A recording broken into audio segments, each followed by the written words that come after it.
Waalaikumsalam warahmatullahi wabarakatuh. Masih semangat ya teman-teman? Semangat. Pada sore hari ini menjelang malam saya akan merevisikan proyek kepemimpinan. Di sini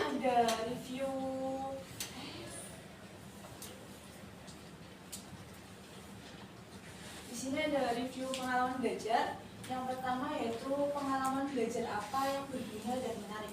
Nah, menurut saya pengalaman yang belajar yang berguna dan menarik itu pada topik 1 yang pertama yaitu mengenai visi guru profesional. Nah, di situ kita merefleksikan tentang apa sih visi kita menjadi seorang guru itu. Nah, pada tulisan itu saya merefleksikan salah satunya saya ingin menjadi seorang guru yang memberikan pembelajaran yang berpusat kepada peserta didik. Kemudian saya ingin menjadi seorang guru yang mengikuti perkembangan zaman atau mengikuti perkembangan teknologi, sehingga nantinya ilmu yang diberikan itu bisa sesuai dengan perkembangan mereka. Kemudian pengalaman lainnya yang berguna dan menarik yaitu pada saat tahap observasi mengenai kegiatan yang akan dilakukan pada proyek kepemimpinan ini. Nah, pada proyek kepemimpinan ini, di mana kegiatannya itu bukan hanya dilakukan di dalam kelas, tetapi di luar kelas. Bagaimana kita sebagai seorang mahasiswa dituntut untuk bisa bukan hanya kita misalkan mengajarkan peserta didik, tapi bagaimana kita bisa bersosialisasi dengan masyarakat.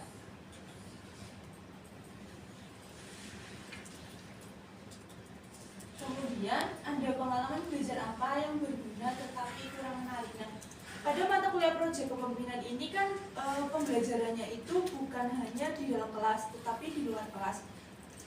Di luar kelasnya itu kita mencari sebuah proyek atau hal yang ingin kita lakukan yang bisa membuat perubahan yang bisa kita lakukan, perubahan kecil, yaitu kita bebas untuk menentukannya mau di mana. Nah, dengan pengalaman belajar apa yang berguna tapi kurang menarik, menurut saya yaitu kita harus membagi waktu bagaimana kita mengerjakan tugas yang ada di LMS, kemudian juga bagaimana kita mengerjakan tugas yang akan menjadi proyek kita ke depannya, sehingga kita harus membagi waktu untuk kedua hal tersebut.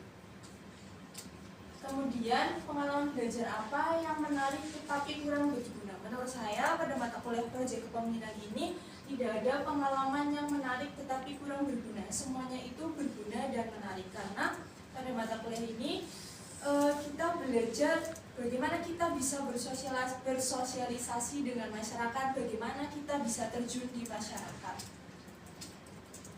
Kemudian pengalaman belajar apa yang tidak menarik dan tidak berguna.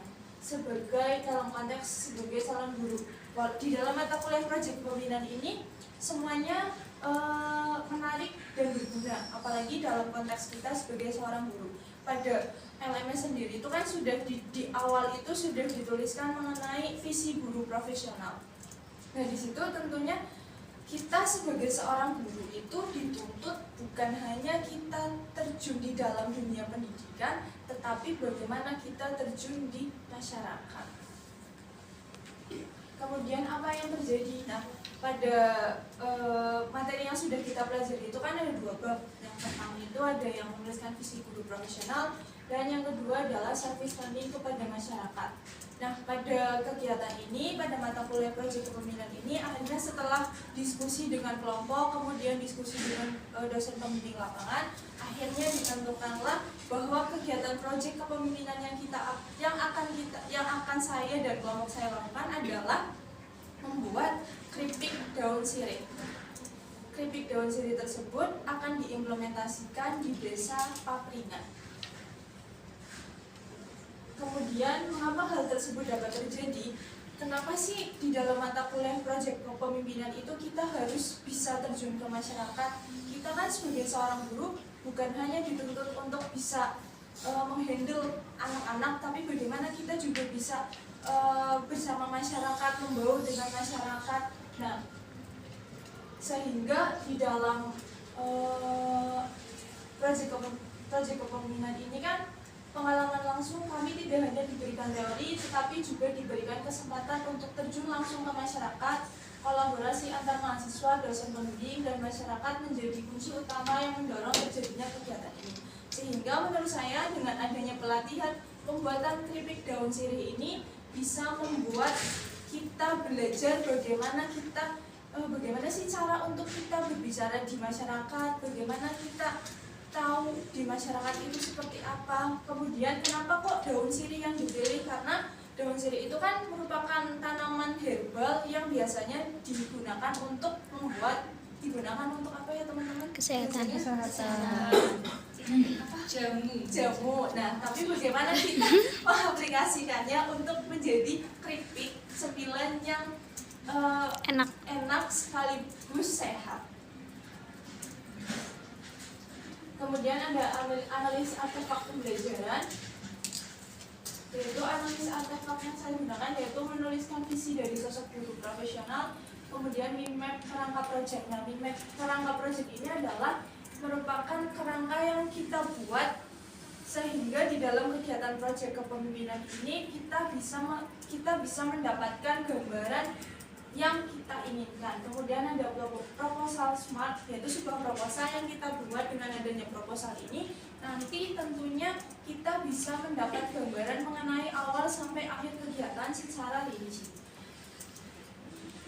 Kemudian mengapa artefak ini saya pilih? Artefak tersebut dari ketiga artefak ini yang saya pilih, menurut saya artefak tersebut dengan menuliskan visi guru profesional, kemudian mind map kerangka project dan proposal smart ini menjadikan kegiatan dapat berjalan dengan baik, dan kita bisa tahu dan kita bisa merefleksikan diri kita tentang apa tujuan awal kita menjadi seorang guru. Dengan begitu mungkin ketika kedepannya kita mendapatkan struggle atau apapun, kita bisa membaca tulisan yang pernah kita buat. Dengan begitu mungkin kita bisa menjadi lebih semangat lagi.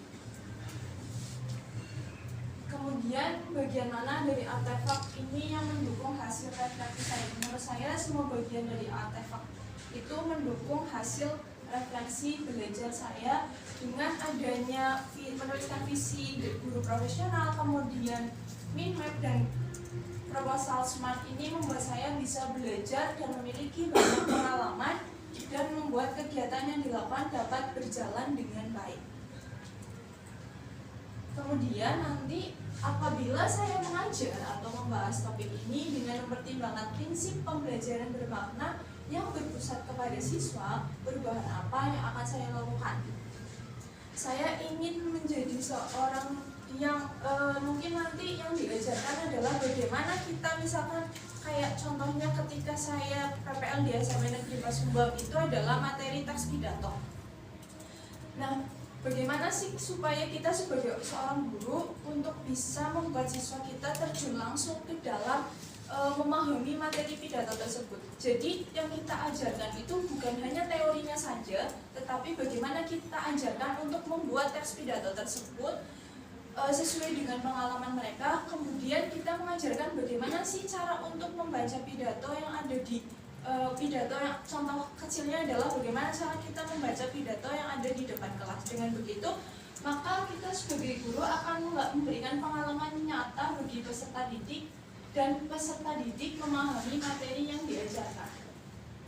Selain itu, dalam diskusi kelompok, saya akan berusaha memberikan kesempatan kepada semua peserta didik untuk terlibat aktif agar semua mendapatkan kesempatan yang sama. Karena realitanya kadang di sekolah ketika kita membagi kelompok, itu masih ada beberapa peserta didik yang terkadang itu tidak mau bekerja. Nah, itu bagaimana itu menjadi PR sebagai seorang guru untuk bisa menyatukan anggota kelompok tersebut supaya bisa berdiskusi. Mungkin itu saja yang dapat saya sampaikan. Ada yang ingin ditanyakan? Saya. Ya, perkenalkan saya Sevan, saya Sevarista Mara Putri, NIM 319. Tadi kan telah disebutkan bahwa Anda telah membuat visi guru profesional. Nah, kiranya dari visi tersebut apa makna yang bisa diambil menurut Mbak Tica? Baik, saya jawab. Terima kasih atas pertanyaan Mbak Seva. Apa yang bisa saya petik dan saya ambil dari visi tersebut, guru profesional. dengan membuat visi tersebut tentunya itu menjadi refleksi untuk saya pribadi atau mungkin teman-teman juga di sini sudah membuatnya. Dengan membuat itu kan kita bisa melihat diri kita ini menjadi seorang sosok guru yang seperti apa. Kita misalkan contohnya adalah mengajar dan mendidik. Kalau mengajar itu kan tentunya misalkan kita ngajar, kita datang ke sekolah mengajar, habis itu kan kita pulang. Beda lagi ketika mendidik. Ketika mendidik kan kita mengajar, kemudian bukan hanya kita mengajarkan tentang ilmu pengetahuan, tetapi bagaimana kita sebagai seorang guru untuk bisa mengajarkan contoh kecilnya dalam nilai-nilai tata krama yang ada di masyarakat. Kemudian dari visi tersebut itu menjadi pegangan untuk kita. Mungkin semua profesi itu pasti ada di titik di mana kita merasa lelah dengan profesi itu. Tapi dengan kita menuliskan itu tentunya itu menjadi refleksi untuk kita itu ingin menjadi sosok guru yang seperti apa. Seperti itu. Ada lagi yang ditanyakan? Izin bertanya, saya Putri Karunia Wulandari dengan NIM 338. Tadi Mbak Tica sudah menyebutkan kalau buat proyek pemimpinan itu membuat produk keripik daun sirih. Kenapa produk keripik daun sirih itu dipilih sebagai bentuk pelaksanaan proyek kepemimpinan? Tentunya ketika kita memilih, kelompok saya memilih kenapa daun sirih yang dipilih, tentunya itu melewati proses diskusi yang sangat panjang. Dari beberapa pilihan itu kemudian terciptalah keripik daun sirih. Kenapa kok keripik daun sirih tersebut dipilih? Karena keripik daun sirih itu merupakan salah satu tanaman herbal yang mempunyai banyak manfaat. Kalau misalkan diolah kayak direbus, itu kan biasanya rasanya pahit. Tapi bagaimana sih supaya daun sirih itu bisa dimanfaatkan dan orang itu tahu bahwa keripik daun sirih itu bisa digunakan untuk membuat keripik yang memiliki rasa yang enak. Ada yang ditanyakan? Mungkin cukup sekian dari saya. Kurang lebih mohon maaf. Wassalamualaikum warahmatullahi wabarakatuh. Waalaikumsalam warahmatullahi wabarakatuh.